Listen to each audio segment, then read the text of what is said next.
It actually was my mum. It was my mum. My mum was I lost my mum 4 years ago. And when you would go into the kitchen cupboard for a cup of coffee or a cup of tea, all the handles are pointing out.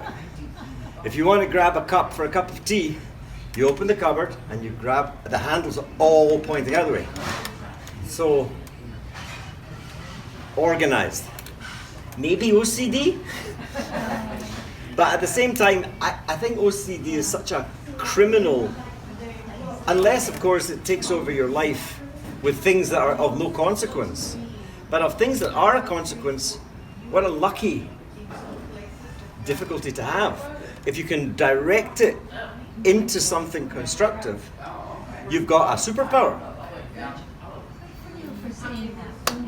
Or take arms against a sea of troubles, and by opposing end them. To die, to sleep, no more. And by sleep to say that we end the heartache and the 1,000 natural shocks that the flesh is heir to. 'Tis a consummation devoutly to be wished. To die, to sleep, perchance to dream. There's the rub. Here's the rub, for in that sleep of death, what dreams may come when we have shuffled off this mortal coil. Must give us pause. Must give us pause for the dread of something after life. That country from whose bourne no traveller returns puzzles the will. And thus, the native hue of resolution is no longer sickled over the pale cast of thought. An enterprise of great pith and moment, their currents will not turn awry. To be or not to be, is that really a question? Tell him how old you are. I'm 95. And what's the secret? Tell him the secret. Don't be easy on yourself, and not too much sex. Not too much. What's the most important lesson that you've learned? Who wants to answer this? A lesson you've learned in life that you think is an important lesson. Do you have one? What would be the lesson that you'd like? You look back and you go, that was an important lesson to learn. I've got one. You know that I do. But just in case you've got one, you can go first. Or shall I go first? You go first. I go first. Okay, fine. Is it to be intimate? You have to be authentic. To be authentic, you have to be vulnerable. That's it. Don't be afraid to be silly.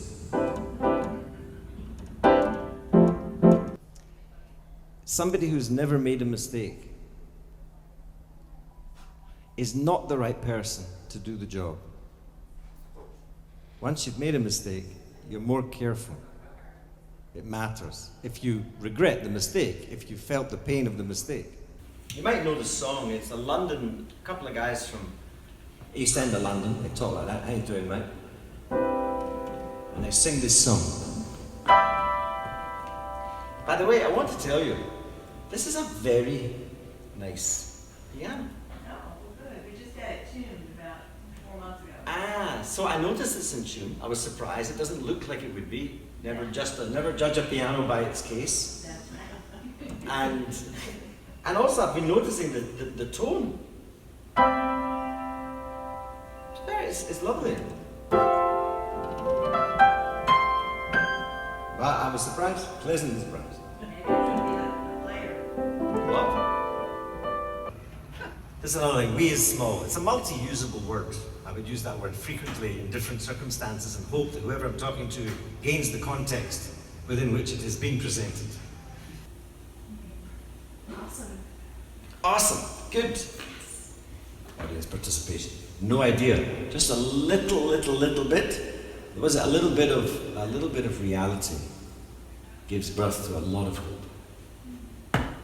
That's the phrase of the week. A little reality can give birth to a lot of hope. Impressive guy, went through university, and the other son is in jail every 2 minutes, and his father keeps having to bail him out of jail.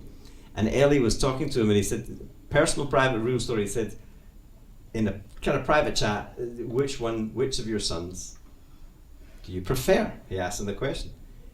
And he said, I prefer the one who's always in jail. He said, because. He said, why? He said, because I asked them both why they love me. The one who had all the degrees and all the stuff and who was really conscientious, amazing guy, he said, well, you put me through university, you did all this amazing stuff for me. The other one said, because you're my dad.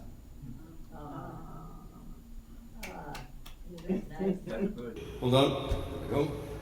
The big hat stole the small hat. But the small hat has more power than the big hat. So says I, who had the small hat stolen by the big hat. You've got to be careful in life not to have the small hat stolen by the big hat. That's a secret to survival, because if the big hat steals the small hat, when you're left in a small situation, you won't have a hat. There you go. Remember this most important lesson in life. You ready? Ready. Fabulous lesson in life this is. Every problem in the whole world, small or big, started from that one moment when your pain overshadowed your morality. Even from the simplest to the biggest thing. Let's say you're going to a friend's for dinner. You've got a sore stomach. You want to just curl up in bed and go to sleep and not let them know you're not coming. I don't have time to let them know. I've got a sore tummy. They'll be annoyed with you. So if your pain is bigger than your morality being your sense of right and wrong, like you should really call, I've got a sore tummy, I can't come by. That would be fine. So that's the big lesson. Stand up philosopher. What? Stand up philosopher. I coalesce the vapor of human experience into a viable and logical comprehension.